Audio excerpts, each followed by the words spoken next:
আমার যে কি আনন্দ হচ্ছে মা, তা কি আর বলবো। কতদিন পর মামা বাড়ি যাব। হ্যাঁ রে, আমারও খুব আনন্দ হচ্ছে। অনেকদিন পর বাপের বাড়ি যাচ্ছি তো।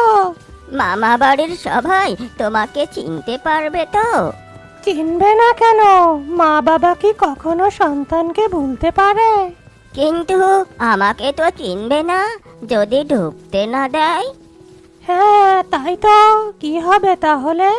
খুব মজা হবে, মামা বাড়িতে খুব মজা, ভয় ডর নাই। নদীটা তো পার হতে হবে। নৌকাটাও নেই দেখছি। কেন, সাঁতার কেটে পার হয়ে যাব? না না, সর্বনাশ হয়ে যাবে। এই নদীতে জানিস না, একটা বড় কুমির আছে। পানিতে নামলেই খপ করে ধরবে। তাহলে কি করবে মা? সেটাই তো ভাবছি রে। কোনো চিন্তা নেই, ওই সামনের ঝোপটায় কচ্ছপ দাদু থাকে। কচ্ছপ দাদু? হ্যাঁ তো, 300 বছর বয়স, আমাকে খুব ভালোবাসে। তা সে তোকে চিনলো কি করে? চিনবে না? গতবার ষাঁড়ের সাথে ঘাস খেতে নদীর পাড়ে এসেছিলাম। কি জানি কি হয়েছিল, ওই কচ্ছপ দাদু উল্টো হয়ে কিছুতেই সোজা হতে পারছিল না, হয়তো মরেই যেত। তখন ষাঁড় আর আমি মিলে অনেক কষ্টে কচ্ছপ দাদুকে সোজা করে দিয়েছিলাম। খুব খুশি হয়েছিল, আমাদের দুজনকে কত কিছু খাইয়েও ছিল। সে তো খুব ভালো কথা। তাই এ কথা আমাকে আগে বলিসনি কেন?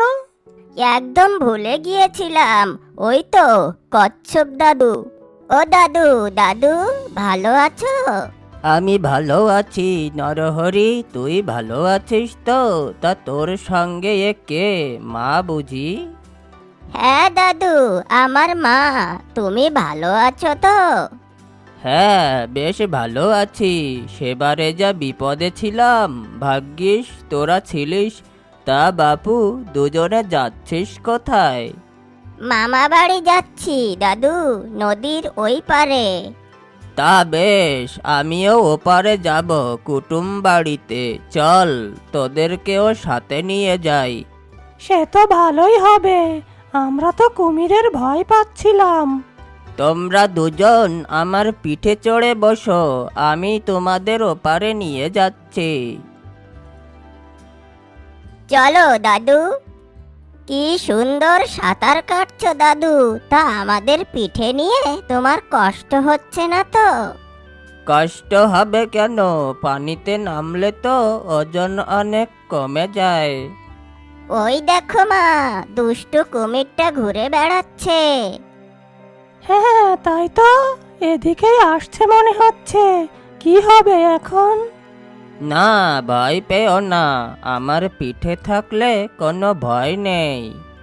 তাহলে আর চিন্তা কি, আমি একটু ভেঙিয়ে দেব নাকি? এই দুষ্টু কুমির, যা ভাগ এখান থেকে। ওরে বেটা পুষকে ছাগল ছানা, আমাকে ভেঙানো হচ্ছে? কচ্ছপ মশাই আছে বলে আজ বেঁচে গেলি। ফেরার দিন দেখি কিভাবে বাঁচিস আমার থেকে। কি যে করিস না বাছা, খামাখা কুমিরটাকে রাগিয়ে দিলি। ফেরার সময় তো ভারী মুশকিলই হবে।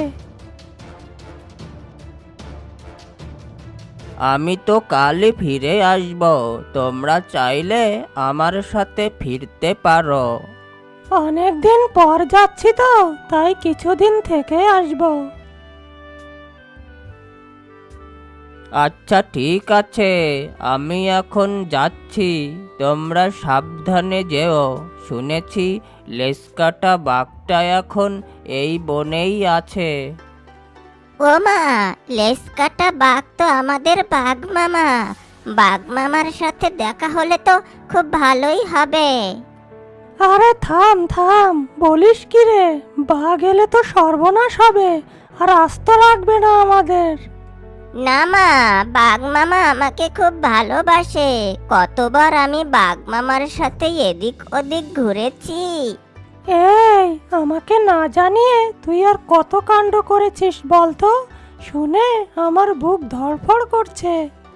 নাম আমার নরহরি, দেখতে নই আহামরি, মাথায় আমার বুদ্ধি ভারী, ভেবে চিনতে কাজ করি।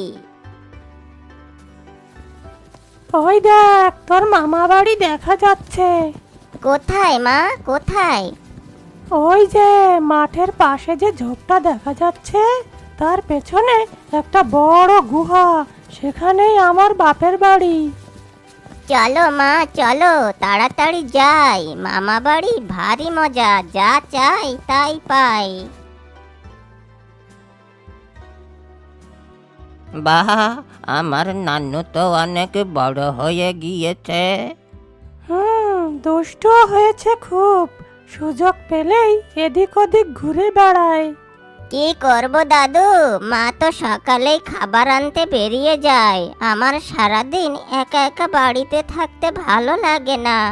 সে তো ঠিক কথা, তবে নানু ভাই, এখানে কিন্তু একটা বড় ভাল্লুক বেশ কয়েকদিন ধরে ঘুরে বেড়াচ্ছে, একটু সাবধানে থাকবে কিন্তু। ভাল্লুকটাকে তাড়ানো যায় না নানু? তাড়াতে পারলে তো ভালোই হতো, কিন্তু আমরা তো ভাল্লুকের সাথে বলে পারবো না। প্রথমে ভেবেছিলাম নিজের থেকেই চলে যাবে, কিন্তু বেশ কয়েকদিন হয়ে গেল, কিছুতেই বেটা যাচ্ছে না। ভাল্লুক তো গভীর জঙ্গলে থাকে, এখানে আসে কেন? কি আর বলবো, আমাদের গুহার পেছনেই তো আমবাগান, সেই আমবাগানে অনেক মৌমাছি, ভাল্লুকটা ওই মধু খেতেই আসে, তারপর এদিক ওদিক ঘুরে বেড়ায়।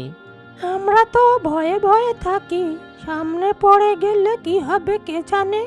একটা বাঘও শুনেছি নদীর ওপারের জঙ্গল থেকে এসেছে। বাঘ হলে কি হবে, তার তো শুনেছি লেজ কাটা বাঘ। কি হলো, দাদু ভাই হাসছে কেন? হাসবে না, সেই লেজ কাটা বাঘের সঙ্গে নাকি তোমার এই নাতির ভারী ভাব, তাকে আবার বাঘ মামা বলে ডাকে। হ্যাঁ তো, বাঘ মামার লেজ কাটা বলে তার মনে খুব দুঃখ, গায়ে কত জোর। আমাদের জঙ্গলে তো সিংহ নেই, তাই বাঘ মামাই রাজা, কিন্তু সবাই পেছনে বলে লেজ কাটা বাঘ। আর জানো নানি, বাঘ মামার মনটা না খুব ভালো আর সহজ সরল। সবাই এখন ঘুমাচ্ছে, যাই এবার একবার জঙ্গল থেকে ঘুরে আসি, দেখি বাঘ মামার দেখা পাই কিনা। এই ঘুটঘুটে অন্ধকারে জঙ্গলে হাঁটতে আমার গাটা কেমন জানি ছমছম করছে। ওই দুষ্ট ভাল্লুকটা আবার এসে পড়বে না তো? রাতে একা একা জঙ্গলে আসাটা কি ঠিক হলো? সে যাক, এসেই যখন পড়েছি তখন আর এত ভেবে কি হবে, বাঘ মামা যে কোথায় গেল। ওই তো গাছের তলায় কি যেন একটা আছে মনে হচ্ছে। এই তো বাঘ মামা বলে মনে হচ্ছে, আবার অন্য কোনো বাঘ নয় তো? তাহলে তো আর রক্ষা নেই, না লেজটা সাবধানে দেখতে হবে। হ্যাঁ, লেজটা তো কাটাই, তার মানে এটা আমাদেরই বাঘ মামা। বাঘ মামা, ও বাঘ মামা, শুনছো? আহ, কে এমন মধুর কণ্ঠে আমাকে ডাকে? আহ আহ, বাঘ মামা, ও বাঘ মামা, শুনছো? এ আমার কোন প্রিয় ভাগ্নে, স্বপ্নে যখন নিশ্চয় ভাগ্নে মদন। চোখ খোলো বাঘ মামা, চোখ খোলো, দেখো আমি নরহরি। নরহরি মানে সেই পুচকে ছাগল ছানা, কিন্তু সে এখানে কি করে আসবে? না না, আমি ভুল শুনছি। না না, ভুল নয়, তুমি ঠিকই শুনছো বাঘ মামা, আমি নরহরি। ও মা, তাই তো, এ তো নরহরি। আহা, কি ভালো লাগছে আমার। তুমি এই জঙ্গলে কি